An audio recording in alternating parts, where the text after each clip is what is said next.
Ok, bom dia a todos. É um prazer estar aqui hoje. Muito feliz pela participação expressiva das pessoas, né? No momento estamos em 35 usuários, fico bastante satisfeita com essa participação. Gostaria de fazer um agradecimento especial à doutora Cristiane, que prontamente atendeu o chamado da Secretaria de Estado de Saúde do Mato Grosso. Essa é uma iniciativa que vai ao encontro da organização do processo de trabalho da Coordenadoria de Atenção às Doenças Crônicas. Essa coordenadoria é uma coordenadoria nova, que foi implantada na atual gestão da Secretaria de Estado, né?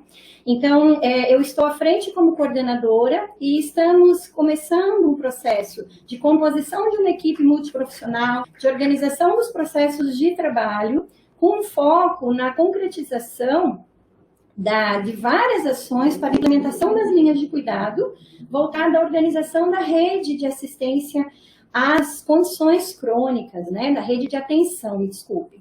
E nessa perspectiva, nós temos alguns pontos prioritários, entre eles a linha de cuidado de diabetes, né, que sabemos que no nosso estado ela ainda é bastante frágil. Então, essa participação de nós duas juntas, no momento, é bastante oportuna. E eu quero dizer que eu vou falar os aspectos gerais em relação à gestão do cuidado. De uma forma geral, o que eu falarei aqui, ela se aplica às demais doenças e condições crônicas. Então, hoje eu vou enfatizar um pouquinho a diabetes, mas o que vai ser apresentado é fruto de uma construção da equipe da Coordenadoria de Atenção às Doenças Crônicas, que é a COAC, eu vou chamar de COAC aqui, expressa a identidade desse nosso trabalho. E tudo que eu vou falar, ela está baseada nas iniciativas da gestão estadual também. Então, todos os nossos esforços no momento estão convergindo para o enfrentamento da pandemia de Covid, mas sem desmerecer a atenção às condições crônicas de uma forma geral. Então, eu não vou me ater aos aspectos do manejo terapêutico, da abordagem clínica, porque isso a doutora Cristiane vai fazer com toda a competência.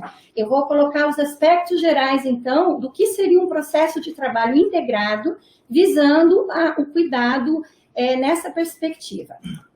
Então, apenas para contextualizar, é preciso dizer que, dentre uma série de fatores de risco para complicações decorrentes da COVID, em especial quando ela evolui para síndrome respiratória aguda grave.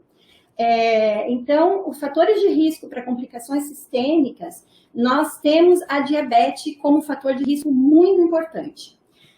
A diabetes, ela só perde para as doenças cardiovasculares. Então, se nós considerarmos as taxas de mortalidade das condições crônicas associadas à COVID, o primeiro lugar é para as doenças cardiovasculares e, então, o segundo para a diabetes, com uma taxa de mortalidade de 7,3%. É interessante observar que, inclusive, as doenças respiratórias crônicas, como fatores de risco, ficam ainda atrás da diabetes. Isso vai ser explicado em detalhes pela Cristiane, mas só para contextualizar, a cascata inflamatória decorrente da diabetes pela descompensação sistêmica que se dá pela infecção, ocorre também um ciclo vicioso, né? Então, a diabetes, ela predispõe às complicações da COVID e a infecção exacerba a cascata inflamatória, que na diabetes ela já é um pouco diferenciada. Então, esses aspectos que serão abordados na segunda palestra contribuem para essa elevada taxa de mortalidade em relação à diabetes. Bom, para as condições crônicas de risco em geral, né, frente à pandemia de Covid, medidas foram determinadas, e isso tem o reconhecimento da comunidade científica internacionalmente, né? E essas medidas, elas compõem-se basicamente de medidas de distanciamento social, né? Medidas de prevenção à infecção, e aí o papel das equipes de saúde é fundamental, né? Entender todas essas medidas e buscar articular isso junto à população, fazer um trabalho de convencimento, esclarecimento, trabalhar maciçamente a comunicação e saúde, né? E também buscar estratégias específicas de atenção à saúde neste momento. É um momento diferenciado, né? Existem muitas dúvidas e incertezas ainda em relação ao manejo, tanto do ponto de vista clínico quanto dos aspectos epidemiológicos de comportamento da doença, né? Mas o que hoje nós podemos afirmar é que nós estamos no segundo momento da pandemia, tanto no Brasil como a nível do estado de Mato Grosso. E esse segundo momento é um chamado para que as equipes de saúde se reorganizem para garantir a continuidade do cuidado às pessoas com diabetes e demais doenças crônicas em geral. Por que isso? No início, qual era a orientação? A orientação era que se suspendesse os atendimentos e os procedimentos eletivos, né? Mas isso foi traduzido de uma forma muito genérica, né? Sem considerar os aspectos epidemiológicos de cada espaço local regional. No momento, era o que era necessário de ser feito. Isso, eu estou falando assim, não há consenso em relação a esse posicionamento, mas grande parte dos especialistas reconhecem que, como era um momento de incerteza, como nós não sabíamos exatamente como se daria o comportamento da doença no Brasil e depois, no segundo momento, no estado de Mato Grosso, nós também não tínhamos e não temos ainda uma rede de atenção devidamente organizada em todos os pontos de atenção primária, secundária, terciária. A dificuldade de aquisição de equipamentos hospitalares, de equipamentos de proteção individual. Então, tudo isso gerou muita incerteza. Então, no primeiro momento, as equipes e os serviços de saúde, eles se recolheram para olhar para dentro mesmo, compreender de que forma que eles iriam desenvolver esses serviços de forma escalonada, buscando avançar na quantidade dos serviços de uma forma mais gradativa. Então, isso foi o primeiro momento da pandemia no nosso estado, também aconteceu dessa forma. Mas hoje nós estamos fazendo um alerta. O que os profissionais, o que os especialistas, eles reconhecem? Que é preciso buscar a continuidade do cuidado, em especial às pessoas com doenças crônicas, de uma forma mais equilibrada. E ainda, nós temos como desafio formatar, né, focar nas dimensões biopsicossociais. Por quê? Porque eu preciso que essas pessoas que, na grande maioria, estão em distanciamento social, elas continuem com as práticas saudáveis, com o autocuidado, com uma boa adesão ao tratamento. Então, nós temos dois grandes desafios: equilibrar os serviços de saúde para acolher a pandemia com resolubilidade, mas não deixar de acompanhar as pessoas com doenças crônicas, né? E isso se aplica, em especial, a diabetes mellitus. Então, isso já é uma postura que foi reconhecida, né, pelo próprio Ministério da Saúde, pelo Conselho Nacional de Secretários de Estado de Saúde, né, e pelo Conselho Nacional de Secretarias Municipais de Saúde. Então, há um consenso nesse aspecto para a realidade do nosso país. Então, o que o CONAS ele afirma? E aí, eu considerando agora especificamente a diabetes. Diabetes é um fator de risco para complicações da síndrome respiratória aguda grave, decorrentes da COVID. Por esse motivo, se faz premente a continuidade de atenção a esses usuários, de forma a estabilizar os seus quadros, diminuir os riscos e impactar positivamente na letalidade. Então, nós vamos buscar o controle da transmissão da COVID, mas, ao mesmo tempo, buscar resultados positivos na redução da letalidade das pessoas com diabetes, né? Diminuir esses riscos, porque o diabetes descompensado, ele vai agravar ainda mais o risco de complicações. E aí, quando a gente pensa em agravar ainda mais o risco de complicações, eu penso também em competição de serviços de saúde, porque eu vou numa demanda que já está além do que eu consigo responder, além do que os serviços respondem, eu ainda vou somar a isso a necessidade de exames complementares, de diagnóstico, de imagem e principalmente de internação hospitalar. Então, as pessoas com diabetes descompensadas e outras condições crônicas, elas vão estar competindo e contribuindo para o colapso do sistema de saúde de uma forma mais rápida. Então, a Coordenadoria de Atenção às Doenças Crônicas, a COAC, ela emitiu uma nota técnica logo no início da pandemia, e essa nota técnica já dizia, já falava, já se posicionava em relação a isso. Então, na nota técnica, o que foi afirmado? Que é preciso garantir o manejo da doença, diabetes, e suas complicações em associação ou não à Covid. Então, independe de associação de Covid, eu preciso garantir o adequado tratamento, uma boa adesão ao tratamento das pessoas com diabetes. Também afirmava-se que não é possível suspender os procedimentos comumente definidos como eletivos, porque até essa definição de procedimentos eletivos, ela gera confusão, porque é uma definição muito genérica, né? Então, genericamente se fala em procedimentos eletivos, mas em algumas situações, um procedimento eletivo, ele passa a ser de urgência para uma pessoa clinicamente descompensada. Então, não é que se vá usar de forma indiscriminada, mas nós precisamos limitar, não descontinuar a oferta, mas limitar a um patamar mínimo de utilização, né? A nota técnica, ela está disponível na página da Secretaria de Estado de Saúde, né? E ela está em atualização neste momento.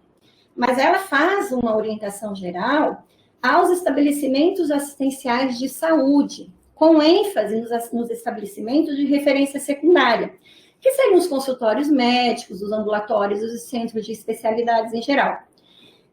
Então, enfatiza-se nesta nota que esses estabelecimentos, sejam públicos ou privados, é preciso ressaltar isso, que não há diferença de organização de serviços frente à pandemia, não deve existir essa diferenciação entre serviços públicos e privados. O que deve ocorrer é que eles precisam estar preparados para a oferta de exames, para o diagnóstico laboratorial e de imagem, a partir de critérios precisos de indicação. E aí que entra a importância da equipe multiprofissional. Em relação à diabetes, nós temos protocolos clínicos bem sedimentados, nós temos diretrizes terapêuticas bem definidas, nós temos o componente da assistência farmacêutica básica, que fornece os medicamentos de diabetes, os mais comumente utilizados, né? Então, toda essa equipe, ela precisa estar preparada para organizar nos seus municípios, nas suas equipes de atenção primária e de secundária, critérios precisos para a indicação desses exames, né? E aí limitar a um patamar mínimo, mas não deixar de oferecer. Então, essa organização, ela vai contribuir com a redução do fluxo de pacientes nos serviços hospitalares e ampliará o acesso, especialmente nas regiões de saúde com escassos recursos de mais cidade tecnológica. Então, as regiões de saúde, que no Mato Grosso são 16 regiões, são muito distintas em relação à oferta de serviços e acesso. Então, se eu acumular ainda mais necessidades, vai chegar um momento que realmente essas pessoas com diabetes, elas vão passar a ser negligenciadas pelos serviços de saúde. Então, cada região tem uma realidade, cada região tem uma configuração, existe complementariedade, inclusive, do setor privado, né? Nós temos consórcios de saúde que se organizaram para prover uma complementação e uma oferta de serviços de atenção especializada. Então, nesse momento, inclusive, os consórcios fazem parte dos planos de contingência da Covid e precisam ter esse olhar de que a indicação e a compra de serviços, ela precisa responder a protocolos clínicos e indicações técnicas precisas. Então, essa talvez seja a maior contribuição que nós possamos dar nesse momento enquanto profissionais de saúde. Contribuir para a otimização da oferta de serviços e garantia do acesso para aquelas pessoas que realmente necessitam desses serviços, em especial de atenção secundária. Bom, eu estou falando bastante coisa e eu queria deixar bem claro que todas essas orientações, elas perpassam para alguns referenciais teóricos. E é importante que as equipes, elas conheçam esses materiais, façam a leitura. As áreas técnicas da SES, do COSENS e do CONAS estão à disposição para os esclarecimentos, mas é preciso que esses materiais que eu vou citar aqui, eles sejam efetivamente incorporados nas nossas práticas diárias. Então, o primeiro referencial, que é bastante de grande importância que as equipes conheçam, né, e divulguem a sua existência, é o protocolo de manejo clínico da Covid-19 na atenção primária à saúde. Esse protocolo ele vem sendo exaustivamente utilizado, dado e revisado. Então, existem várias revisões a todo momento, nós estamos na versão 9 desse protocolo. Então, esse protocolo ele traz como objetivo definir o papel dos serviços da atenção primária. Então, a atenção primária, ela é a ordenadora, ela é a coordenadora dos demais pontos de atenção, e na COVID isso é especialmente importante. E também esse protocolo de manejo clínico, ele disponibiliza instrumentos de orientação clínica, né, para aqueles profissionais que atuam nas portas de entrada do SUS. Então, ele é muito voltado ao primeiro contato, né, para a entrada das pessoas nesta rede de atenção para o enfrentamento da Covid. Então, esse protocolo de atenção primária, ele tem algumas limitações que se referem ao manejo clínico dos outros pontos de atenção. Então, para isso, nós temos à disposição o protocolo de manejo clínico da Covid na atenção especializada, né? Ele está na sua primeira edição, também foi revisado conjuntamente com o protocolo da APS, eles dialogam o tempo todo, né? Mas esse protocolo de atenção especializada, ele busca atualizar os serviços com uma robusta evidência técnica e científica, e ele se volta ao manejo clínico para os serviços de atenção secundária e terciária. Então, mas eu trabalho na atenção primária, é um protocolo grande, né? Ele tem bastante conteúdo, mas é importante compreender de que forma se dá esse diálogo entre esses pontos da atenção. Bom, eu já citei a nota técnica orientativa, número 6 da COAC. Não poderia deixar de ser diferente, ela está em atualização neste momento, então a nota que está disponível na página da SES, ela está sendo revisada e em breve, nos próximos dias, acredito que até semana que vem, nós iremos estar implantando a nova nota técnica número 6 revisada. E revisada já com esses movimentos mais atualizados, voltados à organização dos processos de trabalho. Então, como eu já falei, essa nota ela volta-se aos estabelecimentos de saúde, tanto públicos como privados. Ela não é uma nota relativa a orientações apenas para as pessoas com doenças crônicas, mas aos serviços que atendem condições crônicas, né? Então, ela traz informações muito úteis em relação aos serviços de hemoterapia, de oncologia, aos procedimentos de urgência e emergência odontológicos. Então, é uma nota que perpassa por todos esses aspectos e conversa com esses pontos de atenção. E sempre nessa perspectiva de que o que nós esperamos com essa nota? Que as equipes elas tenham acesso ao conhecimento, né, aos instrumentos que estão sendo utilizados para a organização dos trabalhos, mas sempre lembrando que temos 16 regiões bastante diferenciadas em seus aspectos geográficos, sociais, de oferta de tecnologia de serviços. Então, elas não são esses referenciais que eu estou apresentando, eles não podem ser aplicados ao pé da letra. Precisa de toda uma contextualização.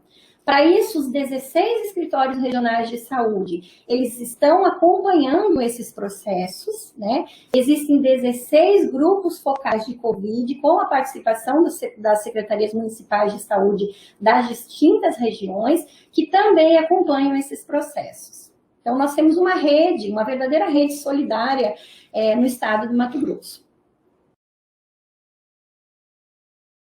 Atualmente, uma iniciativa inédita da Secretaria de Estado e que muito vai contribuir para a tomada de decisões, né, foi a implantação do painel de inteligência pandemia. Tá? Então, esse painel, ele foi implantado por meio do decreto número 522. Esse decreto é de 12 de junho de 2020, ele é bem recente. Então, ainda existem, nesse momento, ele ainda está em fase de validação, precisa de alguns ajustes, né? Mas o que esse painel traz de novo e que vai ajudar muito a organização dos processos de trabalho? Ele institui um critério de classificação de risco. Então, a partir daí, ele atualiza diretrizes para adoção pelos municípios de medidas restritivas para prevenir a disseminação da Covid. Então, de agora em diante, os gestores, os profissionais de saúde têm algo mais visual e de certa forma, com melhor condições de diálogo para a organização dos serviços, para a reabertura da economia, do comércio local, das instituições de ensino, enfim. Nós, então, finalmente temos um instrumento concreto, de fácil visualização, para a tomada de decisão. Então, ele está disponível nesse site que eu coloco aqui.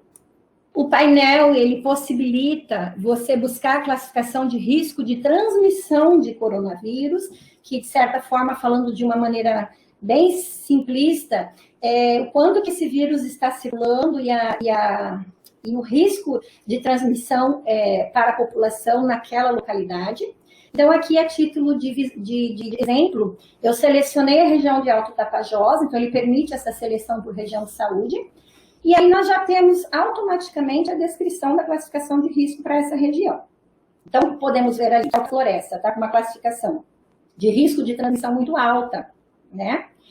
Ah, mas espera lá, eu moro em Apiacás e no meu município não tem nenhum caso de Covid. Enquanto a incidência de alta floresta é aproximadamente 199, né? Em Apiacás ela é 0. E aí, como que eu vou virar para as pessoas com diabetes, com hipertensão, para as pessoas que têm critérios de risco importante para a complicação da Covid e dizer que ela tem que obedecer medidas restritivas ou propor algumas alternativas que, na vivência deles, no dia a dia, é muito difícil essa compreensão. E aí nós temos que fazer um exercício, que é o exercício de parar de olhar para dentro, para si, para aquele município, para aquela localidade, e verificar a conexão com o meio, né? E principalmente com a proximidade. E não é difícil entender que, vamos voltar ao exemplo de Apiacás. Apiacás, ele depende de referência secundária e terciária para praticamente todas as linhas de cuidado. Então, aí nós temos que fazer esse diálogo nas equipes de saúde e com os usuários do SUS e com a população em geral, né? Então, o que eu preciso fazer? Mesmo que em Apiacás eu não tenha um alerta para a transmissibilidade de Covid, as equipes de saúde precisam compreender que eu tenho um alerta no sentido de dificuldades de acesso à referência secundária e terciária, porque a alta floresta está entrando em colapso, né? Teremos dificuldades de oferta de serviços de atenção secundária e ainda mais dificuldades de leitos de UTI. Né? Ah, mas eu não tenho Covid, mas eu posso descompensar clinicamente em relação a diabetes, as cardiopatias em geral, as doenças renais crônicas, e mesmo sendo a realidade de Apiacás bem confortável em relação à alta floresta, toda aquela população e toda aquela região ela vai sofrer os impactos da Covid. E quando a gente pensa assim, olhando para o outro, nós conseguimos compreender melhor a importância da adoção das medidas de proteção, de enfrentamento da Covid de uma forma robusta. Então, quando a gente mostra esse painel para a população, a nossa esperança é que elas consigam compreender no concreto, porque é de fácil visualização e compreensão, né? E então, uma outra questão que esse painel ele nos traz. Com uma classificação muito alta, significa dizer que eu tenho uma possibilidade de transmissão em franca atividade, né? O que, por si só, determina que nos próximos meses não será possível reduzir os indicadores da doença a um patamar aceitável em relação ao uso dos serviços de saúde daquela região. E isso também chama a atenção para que a gente possa reinventar as nossas práticas de atenção à saúde. Porque essa situação, não só na região do Alto Tapajós, mas em outras regiões, o painel ele é apresentado diariamente no boletim epidemiológico da Secretaria de Estado. E o que nos mostra? Que mais do que nunca nós precisamos reinventar os nossos modos de ser, de fazer e de aprender até. Por quê? Porque essa situação ela vai se perdurar por um período que, para nós, não, as pessoas que dependem de uma atenção, né? Então, as pessoas com diabetes, os doentes crônicos geral, eles não podem mais permanecer em casa. Porque em casa, como eles estão? É a pergunta que se faz. Estão adotando as práticas saudáveis? Estão utilizando da medicação adequadamente? Né? Ou será que estão abusando um pouquinho dessa alimentação, do consumo de álcool, do cigarro, para diminuir essa ansiedade? Porque todos nós sabemos que essa pandemia também traz uma questão de saúde mental que ela não pode ser negligenciada. Bom, frente a tudo isso, o CONAS e o CONASENS, eles se uniram, né, e instituíram um guia orientador para o enfrentamento da pandemia Covid na rede de atenção. Então, esse guia, ele aborda ações e atividades que devem ser realizadas nos diversos pontos de atenção das redes, né, tanto na atenção primária, como na atenção especializada e na atenção hospitalar. Então, é um guia que procura abordar de que forma fazer conexões entre esses pontos de atenção para exatamente garantir a longitudinalidade do cuidado, que é especialmente importante na atenção às pessoas com diabetes e demais doenças crônicas. Esse guia, ele também veio, no estado do Mato Grosso, existe uma peculiaridade. Ele veio para nos forçar a fazer uma leitura crítica dos planos de contingência da Covid. Porque o que são esses planos de contingência? Logo no início, tanto os municípios como o Estado se organizaram na busca de garantia de um suporte de serviços de saúde que respondesse às necessidades da pandemia. Então, cada município fez o seu plano, né? E como muitos dependem entre si de outros pontos da atenção, as regiões de saúde se reuniram e também reorganizaram esse plano numa perspectiva regional, certo? Isso foi encaminhado ao Ministério da Saúde e validado. Os recursos estão vindo para a implantação de leitos exclusivos para Covid, existem recursos para complementar os procedimentos de serviços de hemodiálise quando eles são direcionados a pessoas com Covid. Então, tudo isso está sendo costurado na perspectiva dos planos de contingência da Covid. Mas agora, nós estamos neste momento. Eu preciso continuar os planos de atenção e de cuidado às pessoas com diabetes e demais condições. Então, como que Mato Grosso está se organizando em relação a isso? Estão acontecendo encontros virtuais, né, entre os municípios, entre as regiões, e foi proposta uma agenda de trabalho com a assessoria do CONAS. Então, no momento, o secretário de Estado, ele formalizou essa adesão ao guia orientador, né, e isso vai demandar uma reorganização das equipes, em especial das equipes de atenção primária dos 140 municípios do nosso estado. Por que eu estou falando isso? De tudo que eu pincelei, né, que é só uma provocação. Na verdade, esse nosso encontro hoje é uma provocação, para que se repense as práticas, né? Por quê? Agora, com o guia, nós temos algumas tarefas a cumprir. Porque o guia, ele busca a entrega de 5 produtos. Então, o primeiro produto, que ele é mais urgente, é a entrega de uma organização da rede de urgência e emergência para atendimento das síndromes respiratórias agudas graves. Mas ele também se propõe a organizar um plano de cuidados voltado às condições crônicas, né, voltados à atenção à mulher e à criança no período da gestação, pré-parto, puerpério e o atendimento integral à saúde da criança. Este guia, ele se propõe a garantir o atendimento integral aos idosos, né?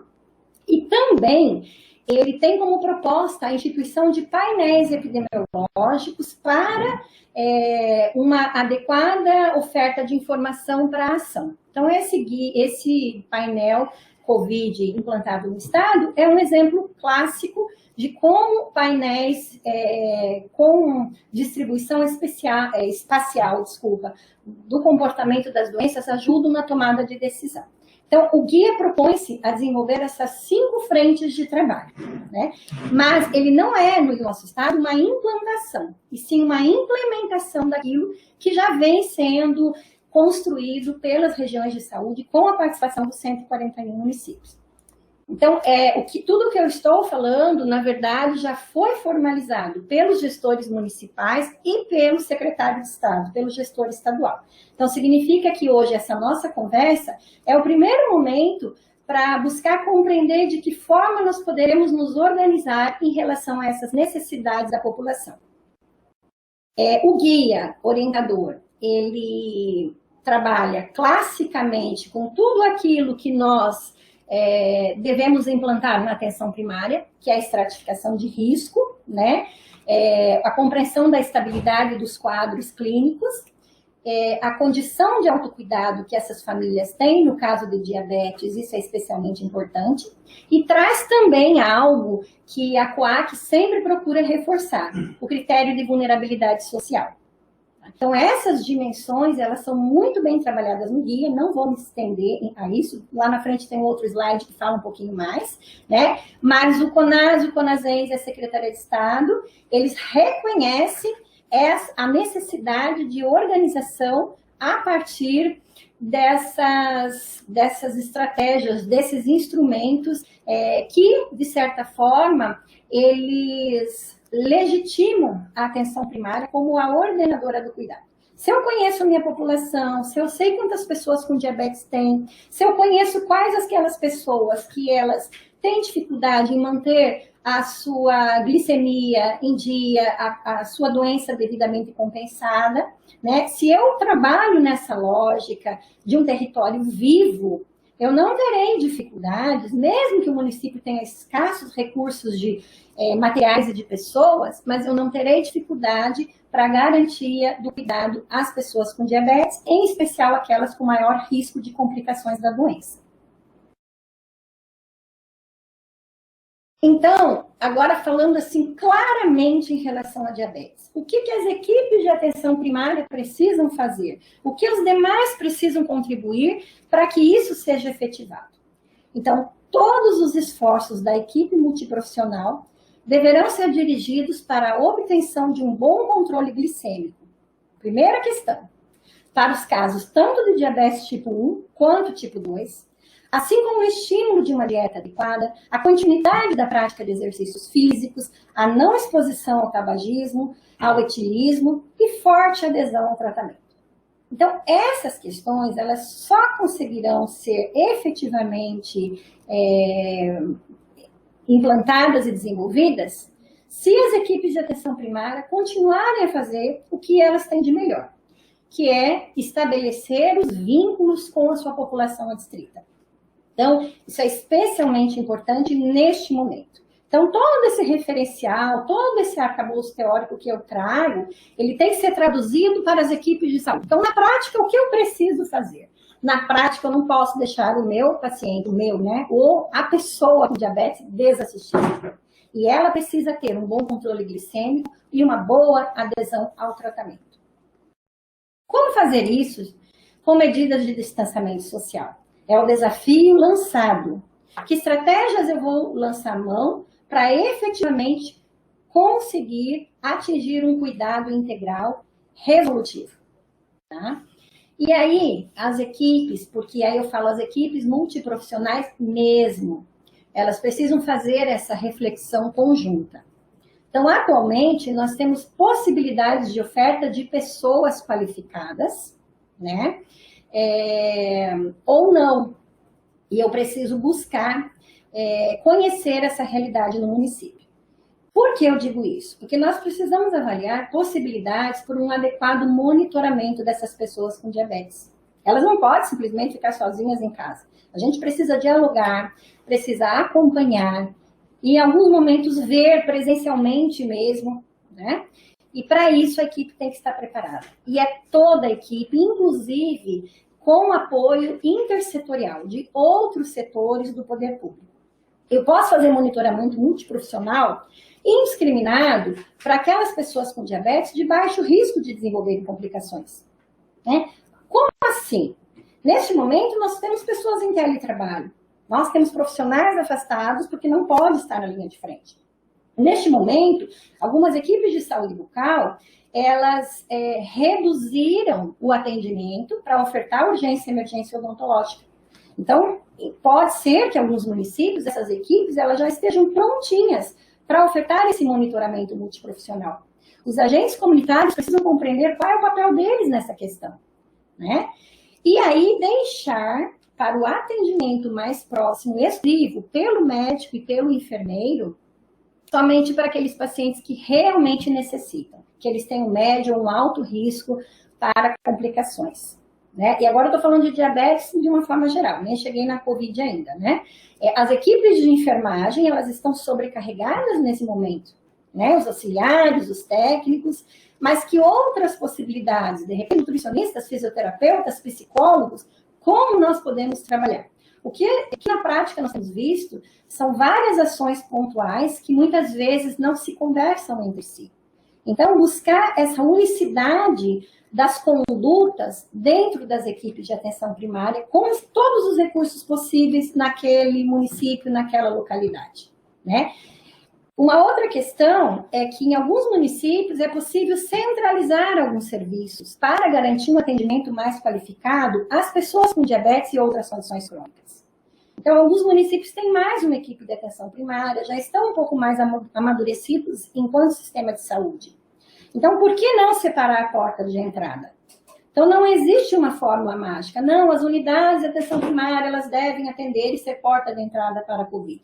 Se o município, com isso, não sentir que o acesso foi tão prejudicado, se existe uma boa compreensão da população e se existe, logicamente, oferta de recursos e pessoas, por que não organizar nesse momento em que é preciso dar uma atenção especial às pessoas com diabetes? São possibilidades, né? Existem experiências exitosas nesses aspectos em várias localidades do nosso país e do nosso estado também.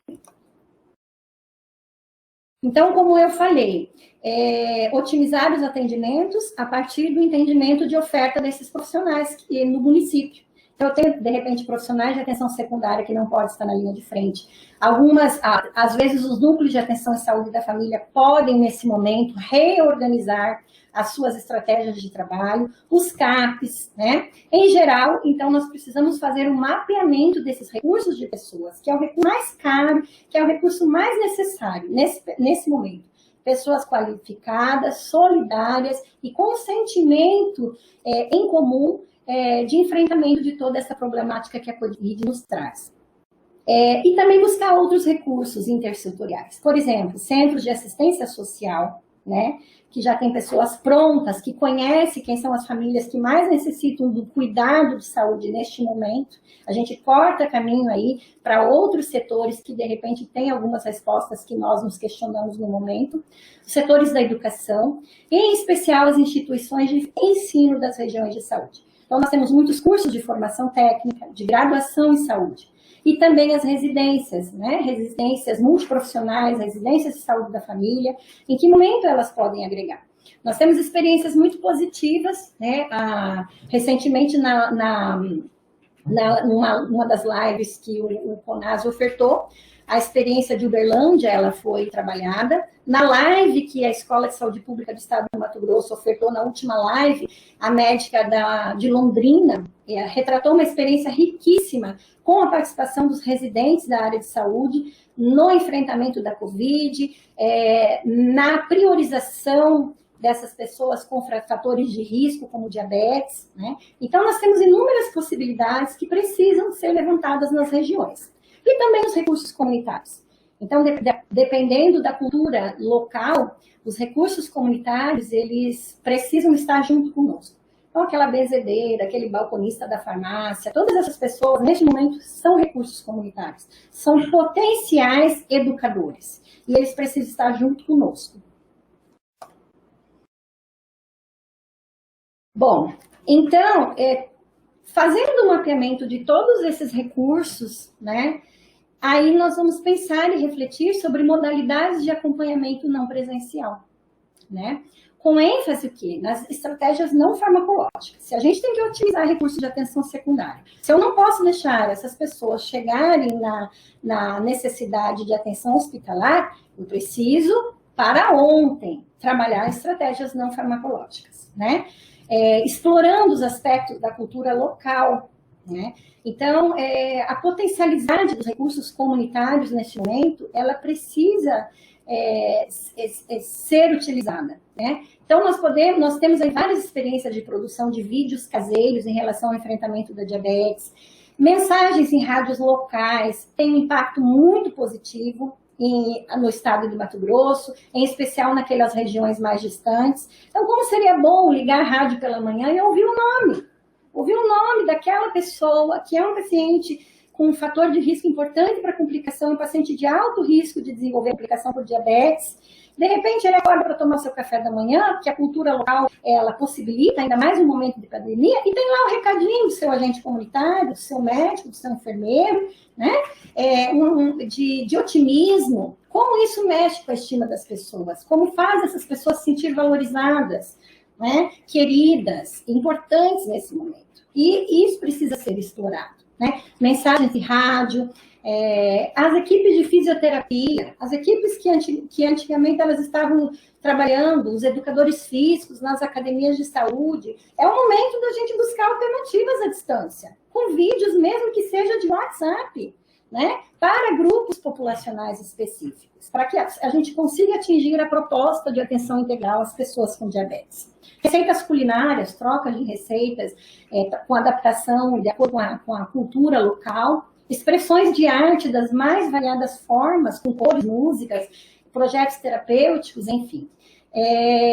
Na live da Escola de Saúde Pública, na anterior, que foi trabalhada uma experiência riquíssima, lá na região Nordeste, do município de Mossoró, o que a enfermeira nos trouxe? Que ela não imaginava como seria grande a adesão das mulheres da comunidade rural de Mossoró às rodas de conversa instituídas por vídeo no Facebook. E ela não tinha ideia disso, né? E que agora ela vai levar para si, mesmo após a pandemia. Porque como essas mulheres se encontraram numa roda viva, mesmo à distância. Então, muitas vezes, o preconceito está em nós mesmos, de imaginar que as populações mais humildes, que às vezes não têm acesso a bens de consumo, como nós idealizamos, mas elas conseguem, na comunidade, buscar recursos, e recursos terapêuticos. Porque isso que eu estou falando tem um impacto terapêutico expressivo na adesão do tratamento e na constituição de práticas saudáveis. Então, a partir do momento que essas mulheres começaram a conversar, elas começaram também a trabalhar problemas indiretamente e melhorar as relações familiares, né? Então, são estratégias, grupos de WhatsApp, desde que os agentes comunitários sejam acompanhados, né? Não posso deixar isso solto, mas se tem o devido monitoramento, acompanhamento, por que não? Existem secretarias municipais adquirindo aparelhos celulares, porque tem uma excelente relação custo-benefício, né? Então, se eu tenho um território bem definido na minha comunidade, se eu trabalho com estratificação de risco, eu sei exatamente a quem recorrer na utilização desses grupos de WhatsApp, ou de vídeos, ou de variadas formas de comunicação à distância. E a comunicação à distância nunca aproximou tanto as pessoas como nós estamos vendo neste momento.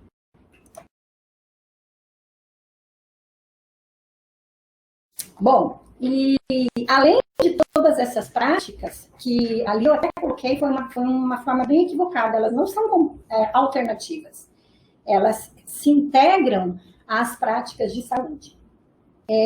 Então, o que eu não posso me esquecer, que eu também não posso abrir mão de medidas que são tradicionalmente adotadas e adaptar essas medidas. Por exemplo, eu preciso estabelecer modos de entrega no domicílio das fitas de aferição de glicemia capilar. Porque se eles não estão indo nas unidades, como é que isso está sendo feito? O município precisa pensar nisso, as equipes precisam pensar nisso.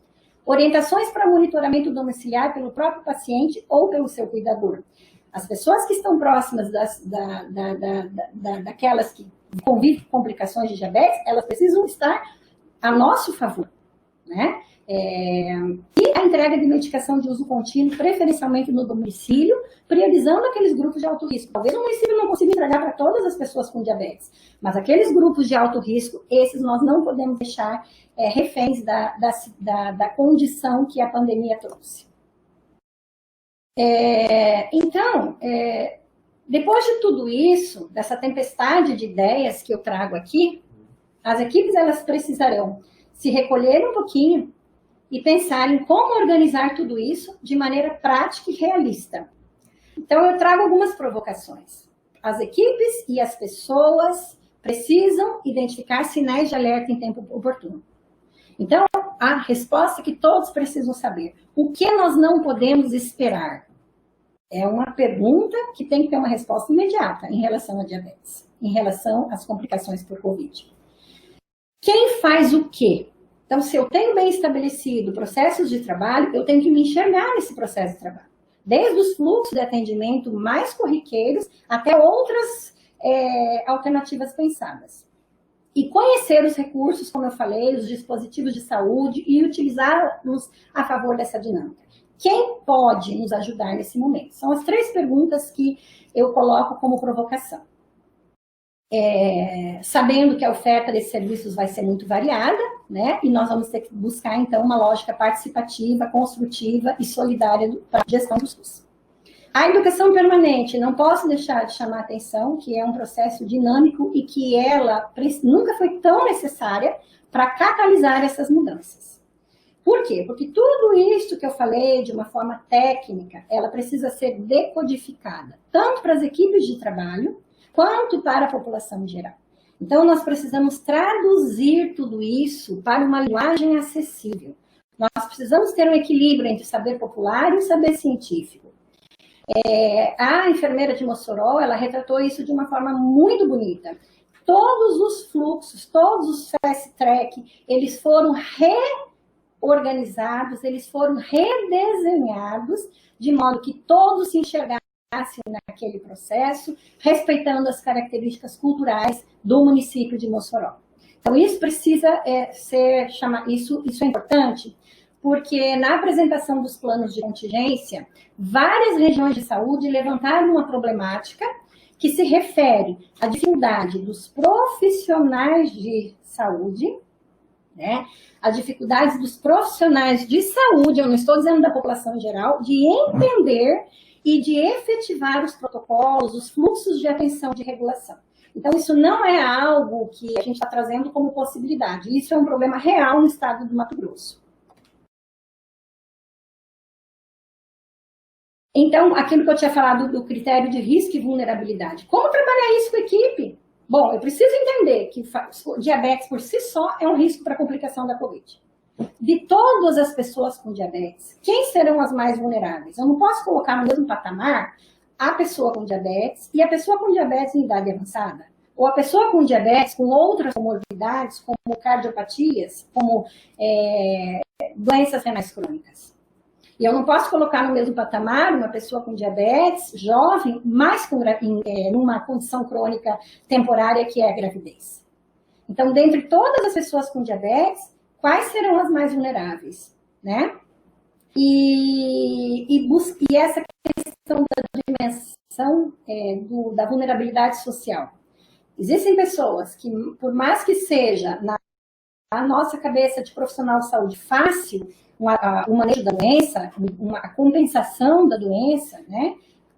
Manter níveis adequados, eu tenho que entender que algumas pessoas elas não têm comportamentos que favorecem a esse equilíbrio, né? Elas não têm atitudes saudáveis, né? E longe de querer fazer julgamentos, mas isso precisa ser incluído, inclusive, na seleção de pessoas que podem ser monitoradas à distância. Ela não tem condições de vida adequadas, acesso a bens de consumo, alimentação saudável, uma dieta saudável. Se o medicamento não chegar para ela, ela não vai ter condições de adquirir esse medicamento. Então, tudo isso é que a gente considera como vulnerabilidade social.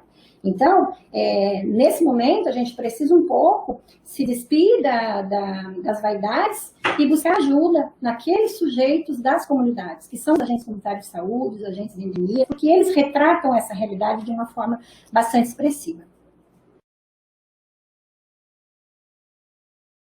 E aí pensar, né, dentro de todas essas questões levantadas, qual será a escolha das modalidades de atendimento frente à pandemia da Covid. É ideal que isso se faça em diálogo com a atenção secundária, né? Porque algumas pessoas com diabetes, elas se reportam aos serviços de atenção secundária e são acompanhadas por eles. Então, é preciso fazer esse diálogo no município, entre municípios de uma mesma região e os serviços de referência. De que forma nós vamos estabelecer modalidades de atendimento? Atendimento presencial, não é possível deixar de fazer o atendimento presencial para aquelas pessoas com alto risco, mas também podemos fazer modalidades de atenção domiciliar e uso de tecnologias à distância, como teleorientação, telemonitoramento e teleintervenção. E o atendimento presencial? Mas vem cá, nós vamos fazer atendimento presencial em pandemia? Então, o que o CONAS, no guia orientador, ele recomenda? Que seja reservado para os casos em que, após a discussão de caso conjunta entre a APS e a atenção especializada, as equipes avaliem que o risco clínico se sobrepõe ao risco de contágio do usuário, ou quando essa modalidade de atendimento é a recomendada pela Sociedade Científica da especialidade. Então, a gente tem que ter essa clareza. Em algumas situações, não é possível abrir mão do atendimento presencial. Se optar, né, se a equipe e o município e o gestor optar por modalidade de atendimento presencial nas unidades, eu não vou falar sobre isso, alongar, mas na nota técnica número 6 e nos demais protocolos que eu coloquei, né, que eu apresentei, existe uma clara informação sobre a necessidade de reorganização dos serviços para garantir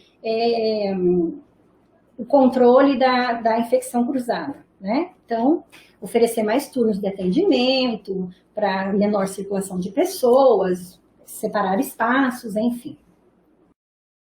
Agora, tudo isso que eu falei é para manter o paciente estável, saudável, com uma boa adesão de tratamento, manter as equipes também saudáveis, também seguras, cientes da importância do papel de cada um neste momento. Tudo o que foi falado até então é para que as pessoas com diabetes elas não contraem o vírus. Mas, frente a uma associação de diabetes mellitus e Covid-19, é importante esclarecer que as recomendações, né, internacionalmente aceitas é que o acompanhamento dos indivíduos clinicamente comprometidos, suspeitos ou confirmados para a Covid, seria de responsabilidade da equipe multiprofissional de saúde da atenção secundária. Então, isso tem que ficar claro. Nós vamos fazer adaptações, nós vamos trabalhar da forma mais ética possível, mas nessas situações, a referência de atenção secundária precisa ser acionada, né? Depois a doutora Cristiane ela vai falar um pouco bem nessa questão do manejo clínico mesmo da diabetes e Covid. Essa condução ela também foi orientada pelo Ministério da Saúde. Agora, em relação à diabetes, nós podemos fazer opções mais realísticas, né? Por quê? Porque o manual de atenção primária e o de atenção secundária, eles reconhecem que a questão da diabetes ela é bastante complexa, exige graus variados da condição sistêmica desse paciente e que em algumas situações é possível fazer o acompanhamento da atenção primária, o acompanhamento em domicílio, mas isto ele é dependente de um juízo clínico, ou seja, somente, e aí eu falo do médico, porque é ele quem compete essa indicação, somente o médico, em discussão com um projeto terapêutico multiprofissional, né? Mas a decisão final, ela deverá recair sobre o médico, ele vai poder indicar a melhor modalidade, o melhor espaço da atenção para essa pessoa com diabetes. É importante, então, que as regiões, né, conforme a nota técnica número 6, ela ressalta, elas deverão estar preparadas para o pronto atendimento dos sintomáticos respiratórios com diabetes, elas precisam conhecer, elas precisam saber desenhar, isso precisa estar fixado nos locais de fácil visualização. As equipes precisam conhecer os fluxos de urgência e emergência referente à Covid para a sua região. Então, não adianta pegar o fluxo que está lá na página da SES, de forma genérica, cada região tem que decodificar isso para a sua realidade e as pessoas precisam conhecer de fato e saber orientar a respeito. E os fluxos de atenção e regulação, eles precisam ser claros. Né? Então, para a minha realidade, eu preciso acompanhar a pessoa com diabetes na atenção secundária. Minha realidade qual é? Eu tenho qual serviço de atenção secundária? Isso precisa estar escrito. É a policlínica de nome tal. É o serviço do meu município de vizinho que vai estar com atendimento estendido, então eu posso encaminhar nessa e nessa condição. Então, dar nome a esses espaços e formas de chegar até esses espaços. A gestão precisa estar organizada, inclusive com a oferta de carros, de transporte sanitário, todas essas questões precisam ser detalhadas nos planos de contingência de atenção às condições crônicas. E a atenção domiciliar à pessoa com diabetes e Covid, ela é possível? Então, conforme as orientações, associada à Covid, a atenção domiciliar ela poderá ser realizada com indicação exclusivamente médica para os pacientes com diabetes. Em que situações?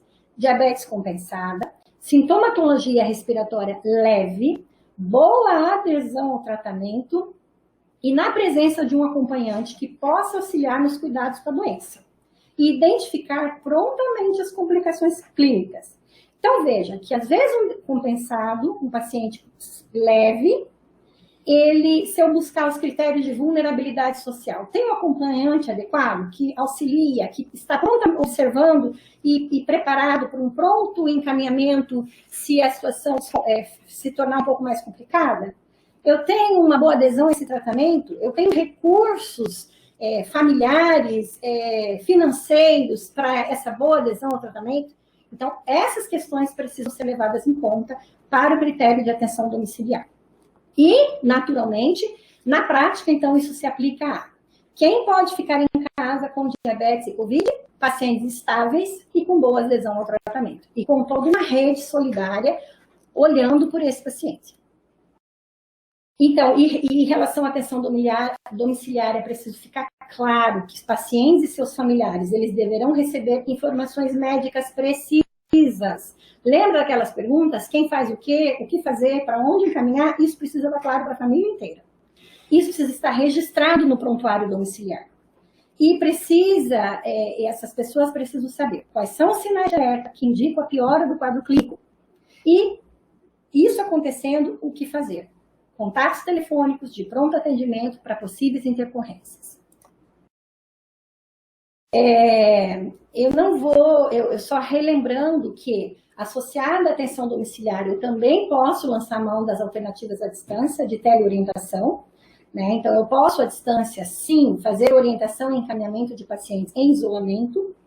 O telemonitoramento, ele volta-se ao monitoramento ou vigência à distância de parâmetros de saúde de doença, que pode ser feito de uma forma multiprofissional, otimizando todos os recursos de pessoas que nesse momento, mas ele precisa ter supervisão e acompanhamento médicos. A teleinterconsulta, ela volta-se exclusivamente para a troca de informações e opiniões entre médicos, para auxílio diagnóstico e terapêutico.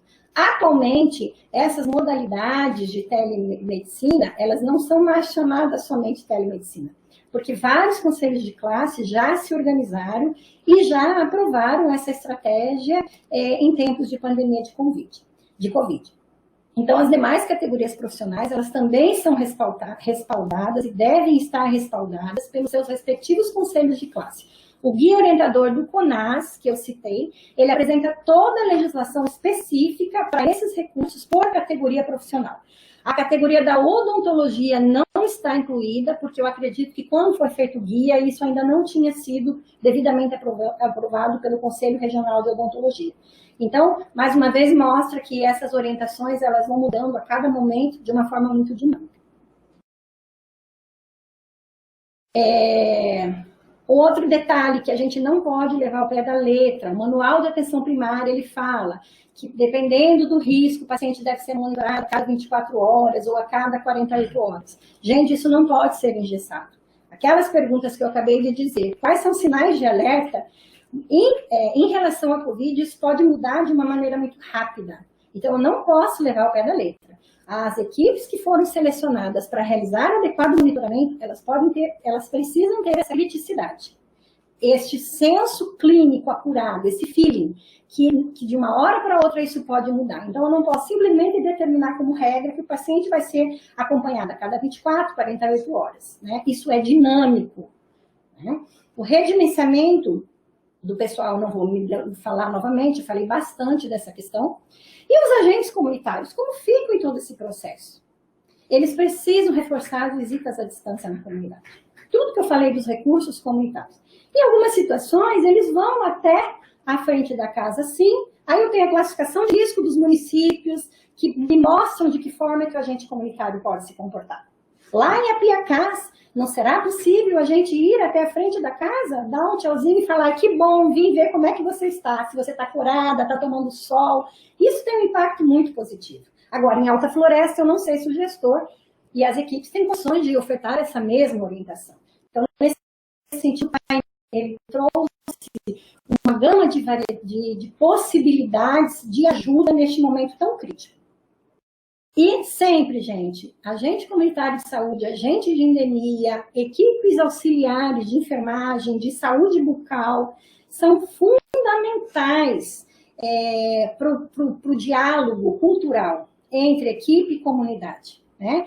E, então, essa orientação, essa qualificação, esse cuidado com esses cuidadores nesse momento é fundamental, né? Para que eles tenham uma postura empática e assertiva a todo momento.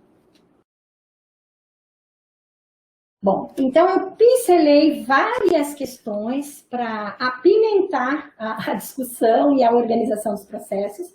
Essa nossa conversa, ela não pode terminar aqui. Então, a coordenadoria, ela vem buscando uma maneira de fazer esses encontros de uma forma mais contínua, né? Estamos abertas a sugestões para que podemos melhorar, o que devemos focar nesse momento, né? E agora eu falei tudo e mais um pouco sobre modalidades assistenciais. E a doutora Cristiane, com muita maestria, ela vai apresentar e vai reforçar o porquê disso. Quais os aspectos clínicos e de manejo terapêutico em relação às pessoas com diabetes. E quando ela estiver falando, procure fazer esses links, né, com as realidades. Ok? Então, é isto. Tem várias perguntas aqui que eu acho que eu posso, no outro momento, estar vendo, né? E ao final, a gente retorna para os esclarecimentos. Muito obrigada pela expressiva participação. Com a palavra agora a doutora Cristiane. Bom, meu nome é Cristiane, como já foi dito, eu sou médica endocrinologista, trabalho com o SUS, no Hospital Júlio Miller, na Policlínica do Planalto, ali. E vou falar um pouquinho, então, sobre a Covid-19 e o diabetes mellitus, manejo, dúvidas nesses pacientes. A Covid-19 ainda é um desafio para todo o mundo, né, essa pandemia. Os conhecimentos são dinâmicos, todo dia saindo artigos novos. Então, a gente vai falar o que a gente tem, né, ao certo, e dúvidas que forem surgindo, vocês podem colocar no chat, vou deixar meu e-mail ao final também. Vamos voltar. Bom, então, o que é a Covid-19, né? É uma doença sistêmica, infecciosa, imunológica, inflamatória e hematológica. Muito complexa, né? A gente vai falar um pouquinho sobre o porquê de ter esse caráter aí. E ela é causada por um vírus, né? O SARS-CoV-2, que é o vírus que causa a síndrome respiratória severa aguda, também conhecida como novo coronavírus, né? É um vírus de RNA da família Coronaviridae e pertence à subfamília dos beta-coronavírus, né? Que é a mesma dos previamente conhecidos,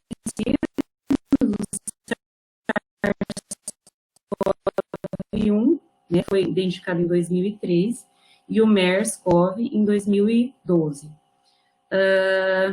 Sugere-se que possa ter uma ligação inicial com o mercado de frutos do mar e animais vivos em Wuhan, província de Hubei, na China. Tem algumas especulações em cima disso, mas é esse vírus, então, que causa a Covid. A transmissão é de conhecimento de todos, né, a principal rota se dá por gotículas expelidas pelo respiratório superior do paciente infectado.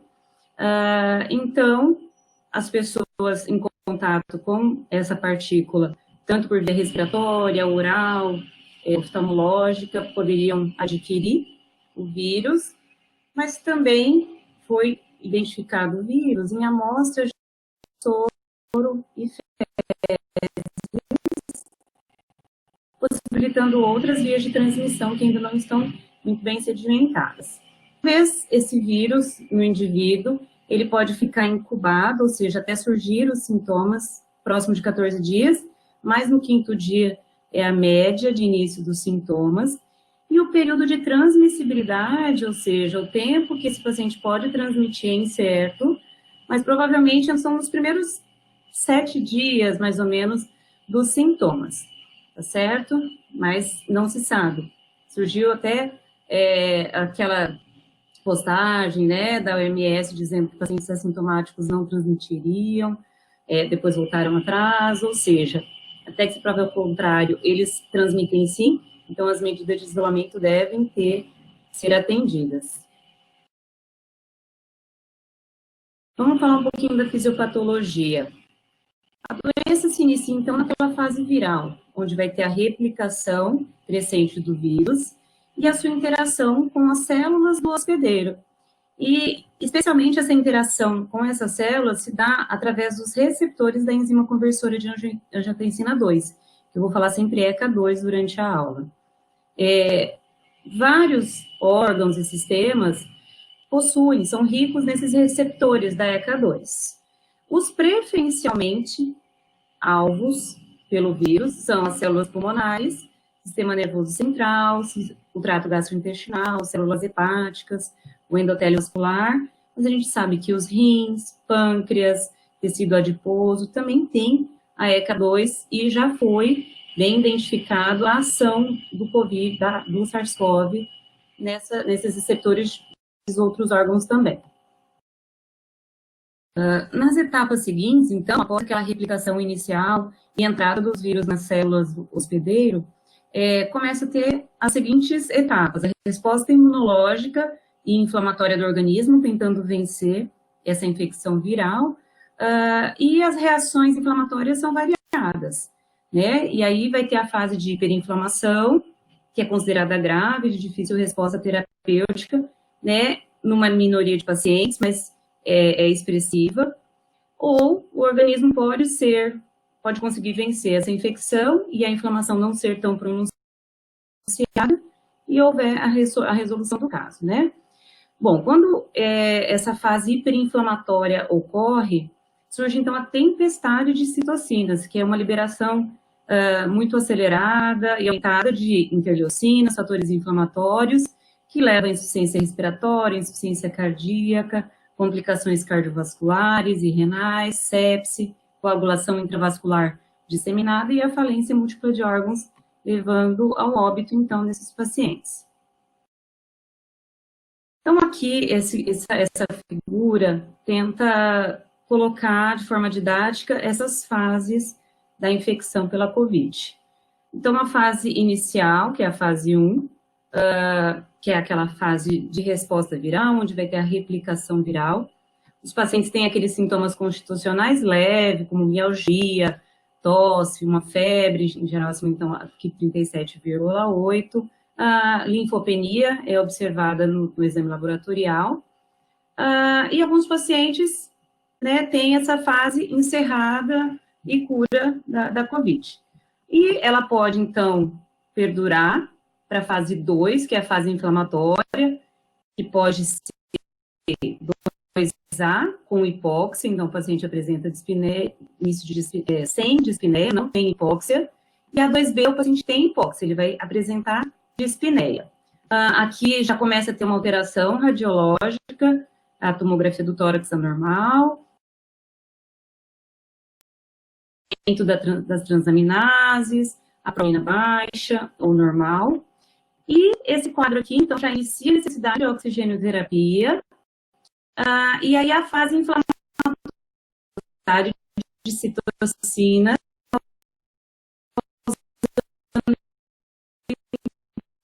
momento da gravidade, e aí, então, a síndrome respiratória aguda grave, a resposta inflamatória, choque, insuficiência cardíaca. Então, eu vinha falando sobre as fases da infecção. Então, a fase inicial, que é a replicação viral, a fase 2, que é dividida em 2A e 2B, onde não tem hipóxia, e aí na 2B já teria hipóxia, inicialmente por catéter, por máscara, e a fase 3, que é a fase mais grave, onde ocorre a hiperinflamação, o paciente necessita de ventilação mecânica, então internação em unidade de terapia intensiva. As manifestações clínicas, então, na grande maioria, cerca de 80%, os pacientes vão ter sintomas leves a moderados, com ou sem pneumonia associado. Cerca de 15% dos casos evoluem para manifestações um pouco mais graves, como dispneia, tendo, então, o envolvimento pulmonar maior que 50%, e cerca de 5% dos casos vão evoluir com aqueles quadros mais críticos, necessitando de terapia intensiva, por insuficiência respiratória, choque, disfunção múltipla de órgãos, né? A taxa de mortalidade é variável, ela vai de 1 a 10%. Depende muito da idade do paciente, comorbidades associadas, a terapia, né, a assistência, disponibilidade de leitos, o manejo adequado de medicações no momento. Isso varia muito, é o que vai fazer o sucesso terapêutico e aumentar ou reduzir a taxa de mortalidade. As manifestações clínicas se assemelham a sintomas gripais, virais, em geral, mas febre, né, em 80% a 90% dos casos ela está presente, tosse seca, fadiga, mialgia, artralgia, dispneia, pode ocorrer em cerca de 30% dos casos, odinofagia, que é a dor, né, na garganta, cefaleia, expectoração, anosmia, né, o paciente não sente o cheiro, ausência de paladar, diarreia, sintomas do trato gastrointestinais pode estar presente. Como é que é feito o diagnóstico, né? O diagnóstico é feito pelo PCR, então, para detectar o vírus, a presença do vírus, é o PCR, que é a reação em cadeia. Ok, então, o diagnóstico pela pesquisa do PCR, que é a reação em cadeia de polimerase, que é feito pela coleta de células da nasofaringe e da orofaringe, por meio de um suave, né, que é um cotonete bem comprido, ele é introduzido na cavidade nasal, é coletado um raspado de células, não é a secreção que se quer pegar propriamente, quer captar também células, tanto da nasofaringe como da orofaringe, e aí vai pesquisar a presença do vírus. Preferencialmente tem que ser entre o terceiro, no máximo o 7º dia de sintomas, para ter o maior sucesso na detecção desse vírus. Os testes sorológicos, teste rápido, a gente vai procurar imunoglobulinas, ou seja, anticorpos contra pelo sangue ou soro do paciente, e é feito, são úteis para rastreio de pacientes atualmente ou previamente infectados, com PCR negativo. Então, IgM vai nos mostrar uma infecção agora e IgG uma cicatriz sorológica que ocorreu. Recomenda-se realizar esse teste, né, depois do 14º dia de sintomas, que o organismo produz os anticorpos. Bom, a tomografia de tórax, ela não é obrigatória, e ela também não confirma ou descarta o diagnóstico, mas é um a mais para nos ajudar nessa pesquisa. Então, o que se vê são opacidades em vidro fosco, principalmente aqui na periferia dos pulmões e nas bases, principalmente. É uma imagem típica de pneumonia viral, e tem alta sensibilidade, mas a especificidade é baixa. Pode ser uma outra infecção viral, por exemplo, influenza. Mas, se somando ao diagnóstico do PCR ou sorológico, nos ajuda bastante. O tratamento, né? O tratamento tem sido bastante polêmico nesses últimos dias, tem saído muita coisa por aí, na parte leiga, médica, Enfim, o que a gente tem que tentar é trabalhar baseado o máximo em evidências, né? E, recentemente, a única medicação que demonstrou redução na mortalidade da COVID foi a dexametasona, que é um glicocorticoide, ela está indicada por via oral ou EV, mas apenas para pacientes que necessitam de oxigenoterapia, aquele paciente pelo menos em fase 2B, passando para a fase 3, aqueles pacientes mais graves. Nesses pacientes, houve uma redução. Então, nos pacientes que estavam em ventilação mecânica, reduziu 35% a chance de óbito, e nos pacientes com oxigenoterapia suplementar, não ventilatória, reduziu em 20%. Então, assim, é um número expressivo de redução da mortalidade, mas tem que ficar bem claro que não está indicado para todo paciente com COVID, não tem que ficar tomando glicocorticoide, nem prescrevendo glicocorticoide. Lembrando que o glicocorticoide é hiperglicemiante, ele aumenta a glicemia, ocorre um estouro na glicemia quando está utilizando. Então, os pacientes com diabetes, utilizando inadvertidamente o glicocorticoide, nós vamos ter uma piora até do quadro, né? Então, não está indicado, não tem que comprar dexametasona, inclusive já está até em falta em muitas farmácias, porque depois que saiu esse estudo, muitas pessoas correram às farmácias para comprar. Mas não houve redução de mortalidade leves. Bom, eu trouxe essa figura que eu retirei, né, numa diretriz da Sociedade Brasileira de Medicina Intensiva, em conjunto com a Sociedade de Pneumologia, que reúne as medicações possíveis para o tratamento, os níveis de evidência, as recomendações quanto a esse uso, e veja que é muito fraca a recomendação de uso da grande maioria, como forma empírica, em todos os pacientes, não tem uma melhora. Quando a gente vê as condições associadas à Covid-19, aí sim tem uma maior evidência de melhora, por exemplo, heparina em doses de profilaxia, então anticoagulante, né, em pacientes hospitalizados, tem, né, uma indicação mais forte. O Tamiflu, em casos suspeitos de influenza, e antibiótico terapia terapêutica, então, para tratar alguma infecção bacteriana sobrejuntada. Mas fazer profilaxia com antibiótico não tem indicação, não tem melhora, outras medicações não têm demonstrado muita melhora, ou seja, é um manejo clínico das comorbidades, você reconhecer as fases da doença, tranquilizar o paciente, eu vou falar mais à frente, que isso traz um benefício muito grande, mas medicações, infelizmente, até agora, nós temos muito pouco que se fazer para o coronavírus em si. Bom, então, para entrar na COVID e o diabetes, quando eu fiz esse slide, eu peguei uma referência, mas assim, eu queria atualizar isso, afeta mais de 8 milhões até agora no mundo, né, com mais de 45 mil mortes. Aqui no Mato Grosso, eu peguei o boletim de ontem, 7.361 casos, sendo 272 óbitos. Hoje, encontram-se internados 346 pacientes, e mais da metade estão em unidade de terapia intensiva, 180, e 76%, mais ou menos, das vagas de UTI já estão ocupadas.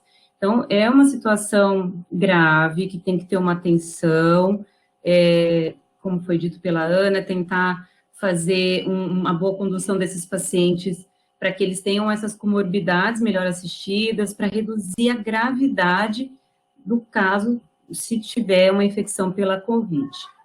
Em contraste, o diabetes é uma pandemia crônica, né?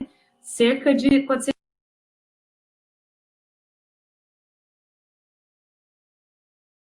4,2% da população mundial vão ter diabetes em 2030.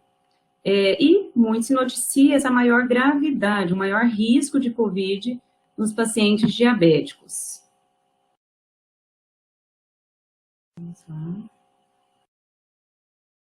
Bom, a gente sabe que o diabetes é um fator de risco primário para desenvolvimento de pneumonias graves em quadros virais, né? 20% dos pacientes com uma infecção viral evoluem para pneumonia.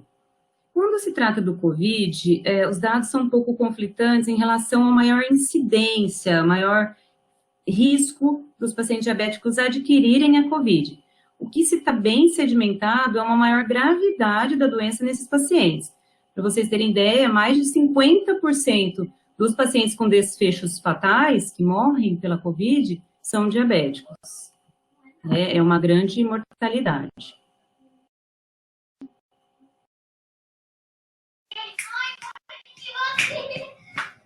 Licença. Um minuto. Não está aparecendo para mim o slide. 6-2, por favor.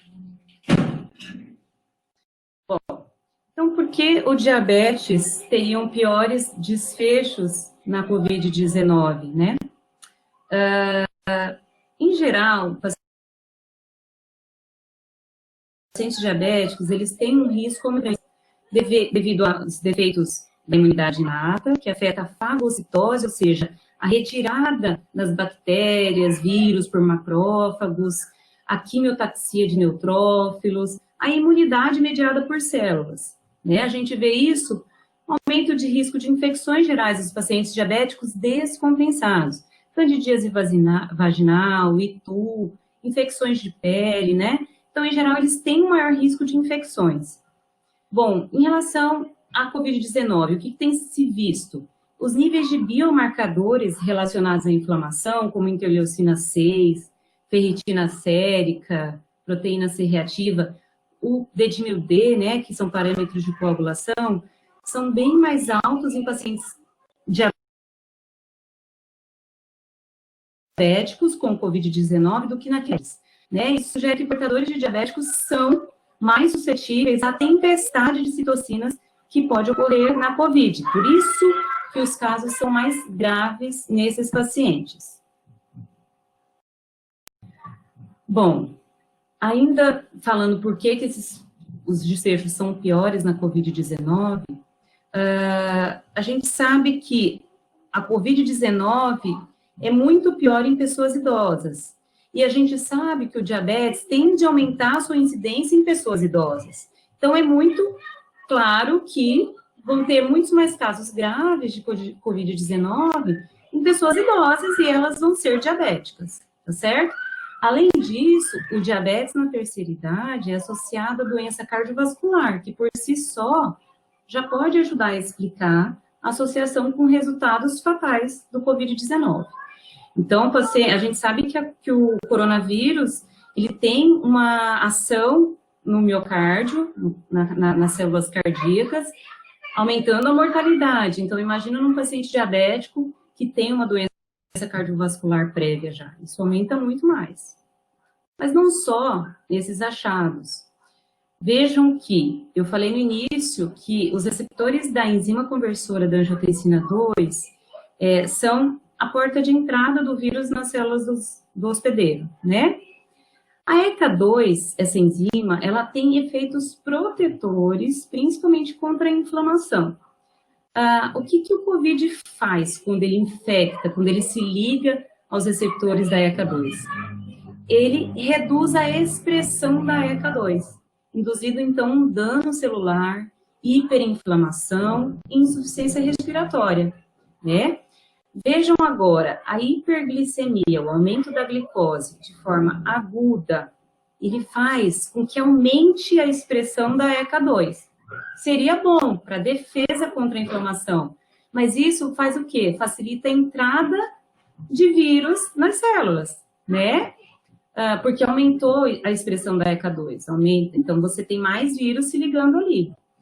E enquanto a hiperglicemia crônica, esse diabetes descompensado de forma crônica, reduz a expressão da ECA2. Então, torna as células vulneráveis à inflamação causada pela infecção viral. Então, assim, a hiperglicemia, tanto aguda como crônica, traz uma maior gravidade da infecção pela COVID.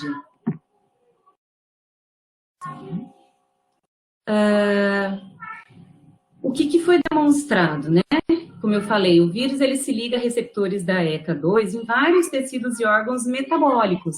Nessa figura eu coloquei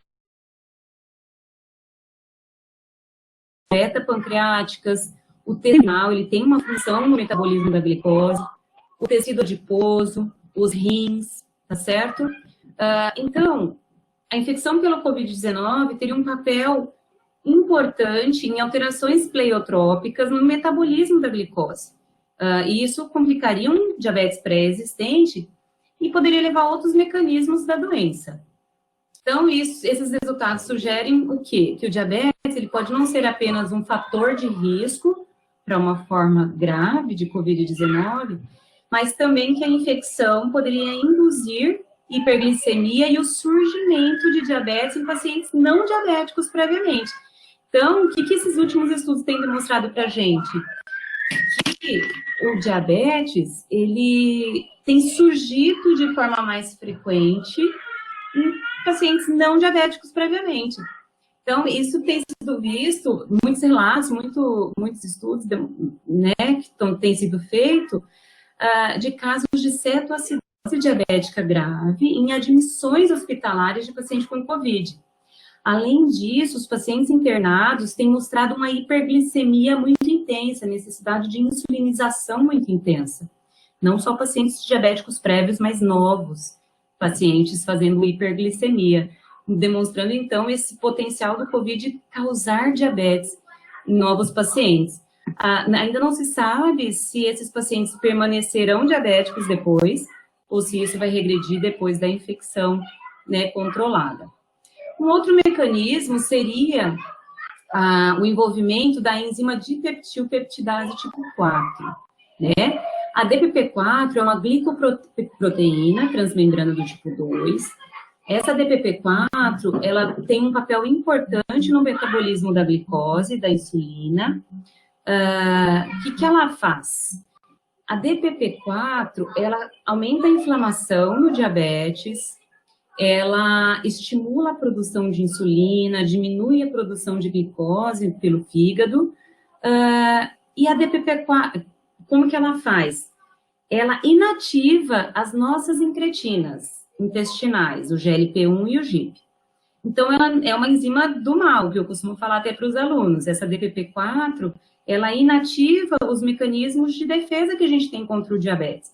Tanto é que ela é um alvo terapêutico do tratamento do diabetes. As gliptinas, a gente tem o Nesina, o Januvia, o Galvus, elas impedem a DPP4 agir, então as nossas incretinas ficam mais tempo vivas, tá certo?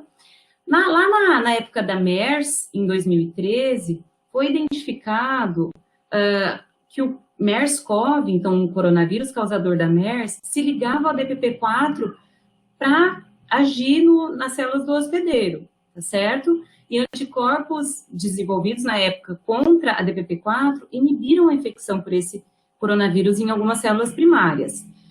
Se esse mecanismo, né, está presente na COVID-19, ainda é desconhecido, mas acredita-se que, se outros coronavírus tiveram esse mecanismo, o SARS-CoV tipo 2 também tenha. Então, muito tem sido estudado o uso dos inibidores de DPP4, essa classe terapêutica, como uma forma oportuna para o tratamento da COVID-19. Então, esses seriam os mecanismos que pacientes diabéticos teriam uma maior propensão à gravidade, piora do seu quadro metabólico frente a uma infecção pelo COVID, mas também se sabe que as pessoas com diabetes mais vulneráveis e que provavelmente terão resultados piores se contraírem a COVID-19,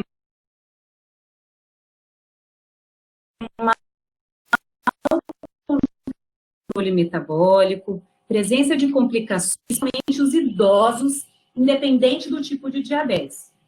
Então, assim, é fundamental que todos mantenham o seu tratamento e otimização, caso necessário, buscando sempre o melhor controle metabólico.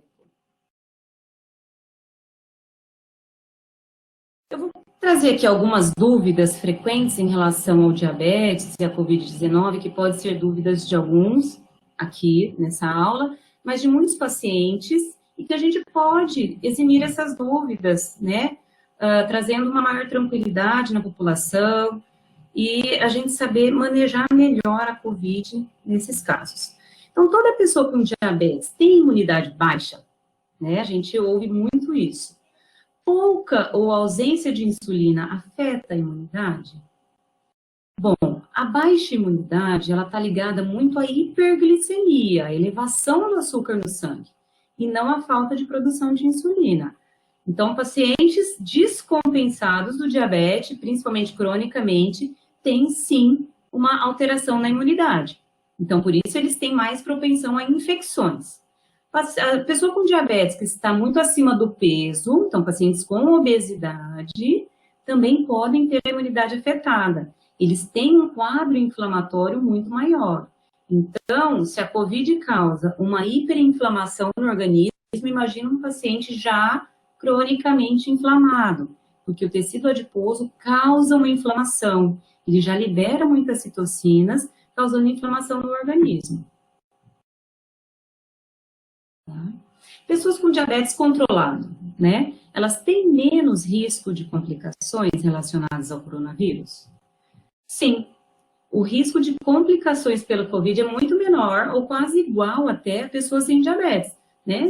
Se os níveis de açúcar estiverem controlados. E em relação ao diabetes tipo 1 ou tipo 2, tem algum risco maior de complicações em um tipo ou no outro? Não.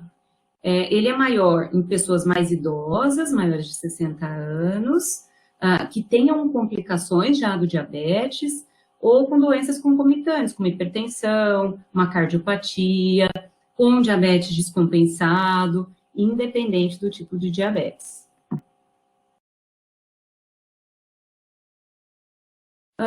E os sintomas da COVID-19 são diferentes em pessoas com diabetes? Não, os sintomas serão os mesmos, a gravidade é que será maior naqueles descompensados. Então, os sintomas são mais comuns, são a febre, a tosse seca, o cansaço, pode ter coriza, obstrução, como eu disse, né, os sintomas gastrointestinais. Agora, falando das gestantes, né, as gestantes com diabetes têm um maior risco de contrair a COVID-19? Bom, durante a gravidez ocorre uma imunossupressão, é natural que a imunidade esteja reduzida em pacientes devido a alterações hormonais, né? Então, por isso que a gente tem que ter uma atenção redobrada para evitar problemas como resfriados, gripes, infecções urinárias. Então, sim, elas estão um pouquinho mais propensas a ter essa infecção, por isso que, além disso, além de ter um cuidado com distanciamento, higiene, é fundamental um controle muito melhor das glicemias. Então, o ideal é que elas medissem mais sua glicemia, tivessem um glicosímetro, aquela atenção, né, e mantivesse os níveis glicêmicos o mais próximo da normalidade, né, para manter o bem-estar da mãe e do feto. Então, sim, gestantes têm um risco um pouco maior de contrair a COVID-19. E se a pessoa tem diabetes e tiver suspeita de ter o coronavírus, o que ela deve fazer? Bom, é importante seguir todo o protocolo de isolamento dentro da sua própria casa, inicialmente durante os 14 dias.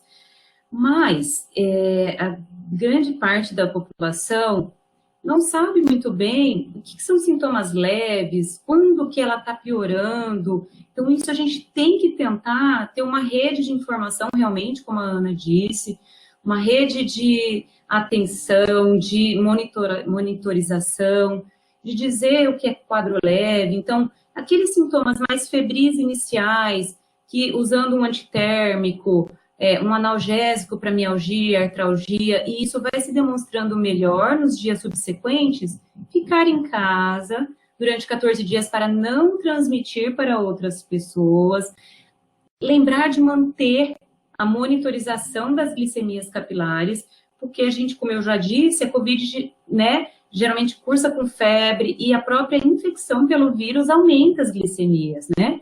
Então, isso pode causar uma descompensação do diabetes. Então, nesse momento, se torna mais ainda importante manter o tratamento, né? Se hidratar bastante para evitar a desidratação. E aí, orientar, caso os sintomas piorem, ou seja, a febre persista, a tosse ocorra uma piora da tosse, algum grau de falta de ar se inicie, aí sim ela deverá procurar uma UPA, um hospital referência.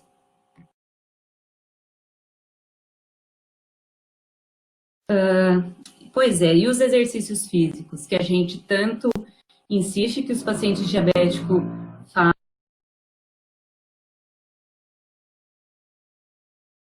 façam, né, que é uma forma de controle do diabetes. Ainda é uma questão polêmica, né? A gente conhece muito pouco as características do novo coronavírus. Sair de casa para correr ou caminhar vai depender muito onde o indivíduo mora, se existe próximo à casa dele alguma pista onde não tenha muitas pessoas, porque a recomendação continua sendo permanecer em casa, tanto quanto possível, né? Então, se a gente pudesse orientar os pacientes a realizarem exercícios em casa mesmo, polichinelos, levantar algum peso em casa, caminhar ao redor da casa, seria o ideal, né? Mas caso vá para a rua, tentar manter distância de no mínimo 2 metros, o ideal até 4 metros, se vai ter algum tipo de corrida de outras pessoas, não tocar em nada. E muito importante, ao retornar para casa, fazer a higienização, lavar as mãos com água e sabão, usar álcool, não entrar em casa com o sapato que andou na rua, higienizar todos os pertences, os equipamentos esportivos, como fone de ouvido, celular, relógio, retirar a roupa ali e tomar banho imediatamente, né? E essas seriam as recomendações, e a gente tem que tentar massificar isso, porque aos poucos as pessoas vão deixando de ter esses cuidados, é natural do ser humano, e perdendo aqueles cuidados iniciais por achar que não está, né, tão próximo. Então, a gente tem que bater nessas orientações. O pré-diabetes, né, quando a glicemia está levemente alterada, não tem dados disponíveis de dizer que é um grupo de risco, tá certo? O que tem que ter é as mesmas medidas de isolamento, cuidados de higiene. Agora, se o paciente é idoso, tem outras patologias, é obeso, aí sim tem um risco aumentado, mas o pré-diabetes em si não é um fator de risco isoladamente. Entrando um pouquinho nas medicações, né? Início sobre medicações antipertensivas, principalmente os IECAs, os BRAs, né? Losartana, suspender, não suspender, os estudos caíram por terra e isso não mostrou um aumento de infecção, de mortalidade, o uso dessas medicações. Pelo contrário, alguns estudos têm demonstrado benefício o uso dessas medicações. Então, nenhuma medicação que o paciente vem fazendo uso, ele deve suspender, né? Se ele não estando infectado e mesmo ele estando infectado. Eu vou falar quando que a gente tem que suspender, tá certo? Mas até que se prove o contrário, não é para suspender nada. Ele deve ter o teu tratamento até otimizado em alguns casos. E assim, tratamentos alternativos, medicações que possam reduzir, prevenir o risco de infecções em pessoas com diabetes e até sem diabetes, né? Infelizmente, não tem nada que seja comprovado que se a gente tomar, nós vamos estar prevenindo a infecção. Nem antibiótico, nem antiparasitário, nem altas doses de vitamina D, vitamina C, nada disso mostrou redução de infecção. Infelizmente, a gente queria ter alguma coisa para orientar massivamente a população que se fizesse o uso para reduzir o risco, mas não existe. O que se sabe é, pacientes com vitamina D baixa, abaixo de 20, deve ter a suplementação, a gente tem que ingerir bastante líquido e ter as medidas de distanciamento e isolamento. Não tem outra coisa a se fazer.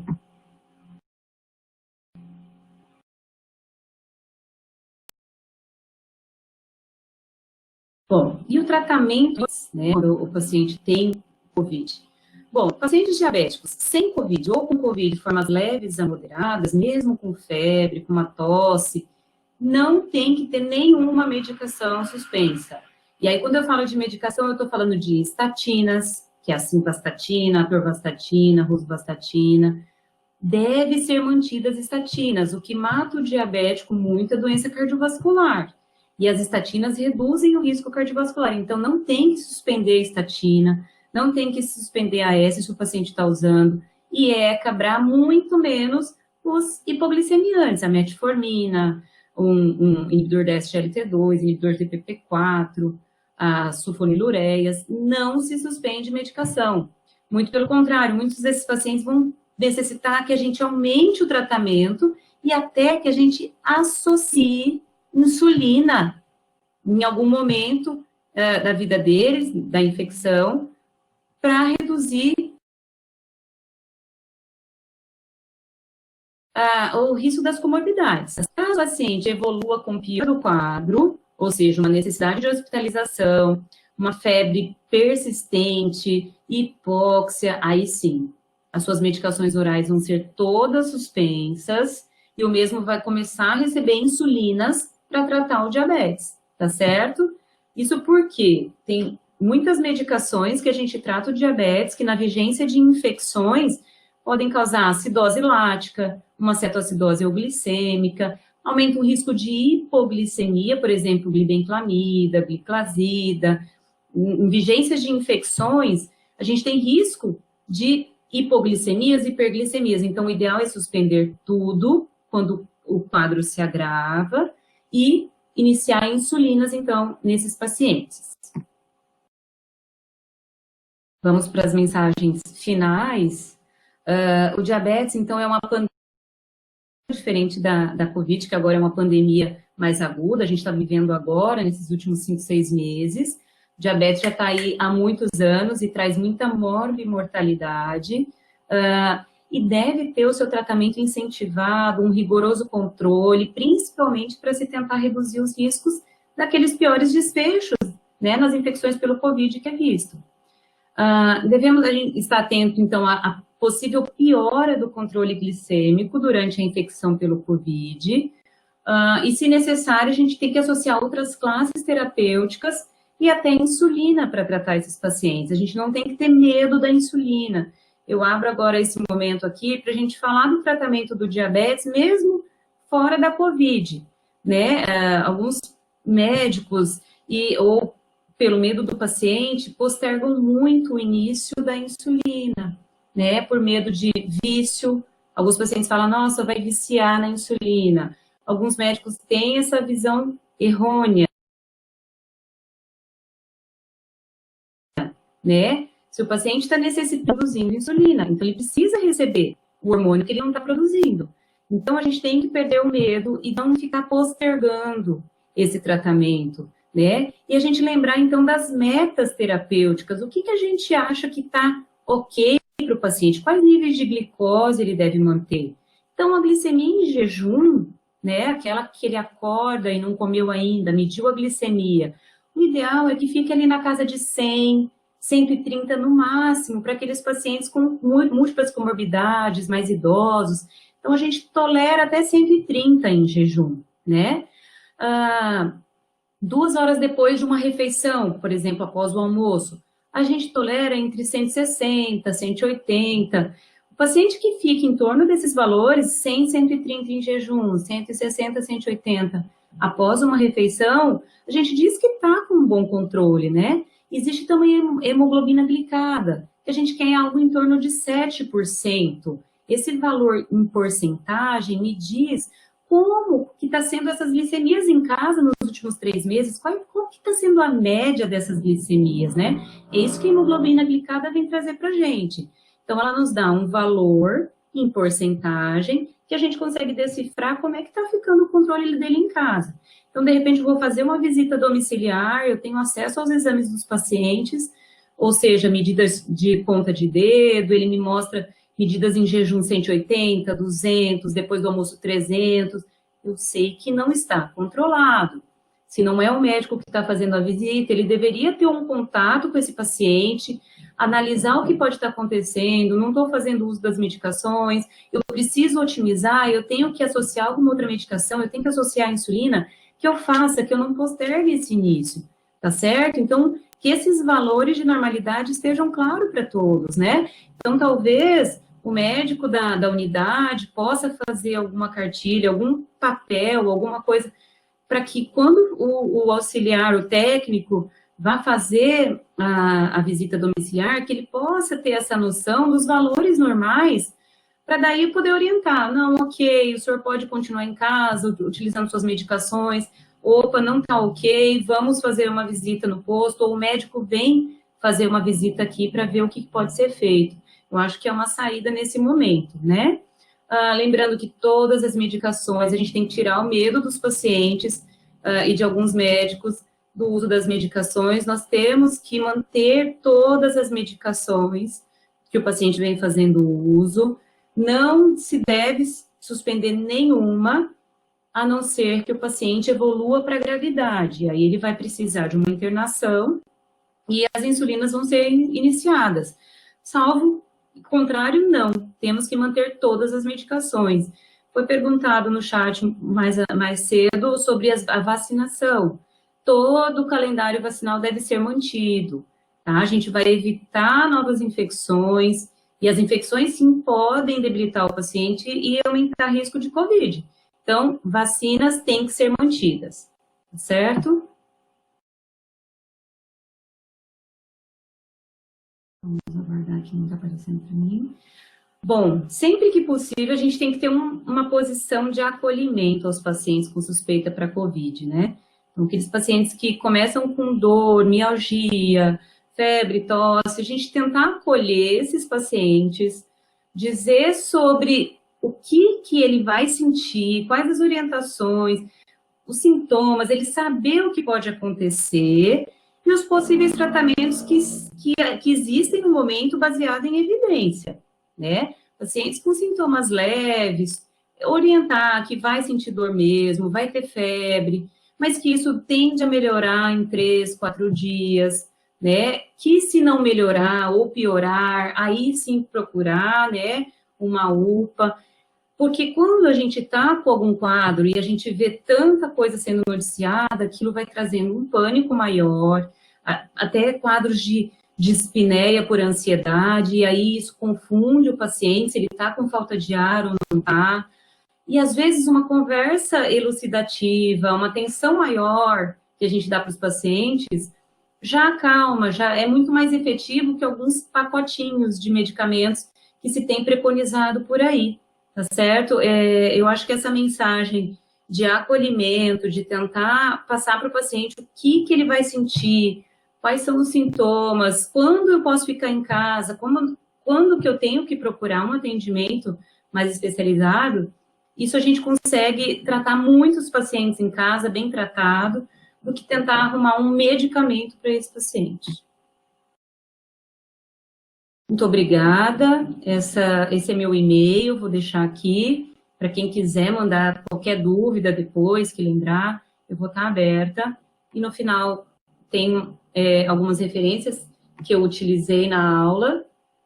São artigos muito interessantes sobre o tema, isso de estudos bem antigos, de muito recentes. E é isso, eu estou aberta a dúvidas. Houve um questionamento da Letícia, eu posso falar? Pode. Ela pergunta qual o período de transmissibilidade do vírus por uma pessoa infectada, né? Isso ainda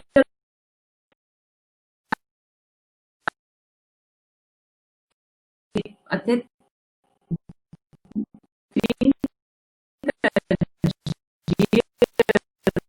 dias ela pode estar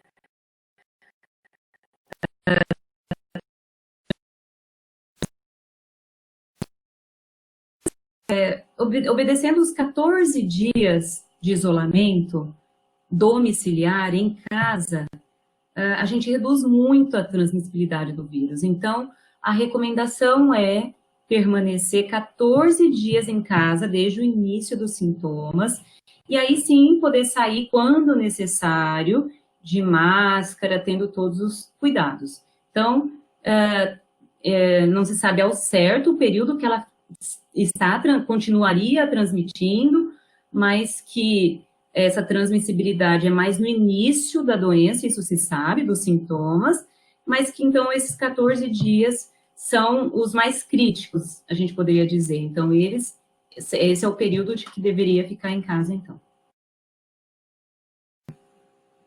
Alguém falou aqui sobre o teste rápido no início, realmente não teria indicação. A gente poderia ter um falso negativo, né? Não teria dado tempo para o organismo formar anticorpos, as imunoglobulinas, então aparecer na corrente sanguínea ali, no soro, no sangue, para fazer o exame sorológico. Então, não faz sentido a gente fazer no início. Às vezes, o que a gente vê, né, os testes disponibilizados no SUS, em muitos lugares, é o teste rápido que tem, e aí faz ali nos primeiros 5 dias, está negativo, não quer dizer muita coisa, né? A gente sabe que esse exame, idealmente, o sorológico, deveria ser feito no 7º dia, até daria para tentar iniciar a fazer, mas do 10º ao 14º dia. Certo, eu queria agradecer ao convite, para falar um pouco dessa combinação de pandemias, dizer que realmente esse empenho da Secretaria é muito importante e realmente se a gente conseguir colocar em prática vai ser muito bom, né? A gente vai conseguir prevenir muita piora diabética, que com certeza, como a Ana disse, muitos pacientes estão mais estressados em casa, comendo mais, ingerindo mais bebida alcoólica, e às vezes com orientações, conversa, monitorização mais frequente, a gente poderia minimizar esses efeitos da hiperglicemia ao longo prazo aí. Eu estou aberta para possíveis novas webs, se for necessário, e mais uma vez, obrigada. Muito obrigado. Ana, suas considerações finais? Então, mais uma vez agradecer e parabenizar a participação de todos, parabenizar a disponibilidade da doutora Cristiana. Sabemos da agenda que não é fácil, né, a gente dedicar um tempinho, mas da mesma forma eu também me coloco à disposição para novos encontros, para novos assuntos. Também peço que sugiram, encaminhe sugestões, seja aqui neste momento, ou a Coordenadoria de Atenção às Doenças Crônicas, quais os temas que vocês ainda sentem a necessidade de ser melhor explorados. E na medida das nossas possibilidades, naturalmente, a gente vai buscar sanar e contribuir com o fortalecimento do trabalho multiprofissional. Um abraço a todos, me coloco à disposição. A última lâmina eu não passei, que tem os e-mails da Coordenadoria de Atenção às Doenças Crônicas, né, meu e-mail também. Enfim, fica aqui também à disposição a Coordenadoria de Atenção às Doenças Crônicas e agradeço a toda a equipe da coordenadoria também. Obrigada e até uma próxima.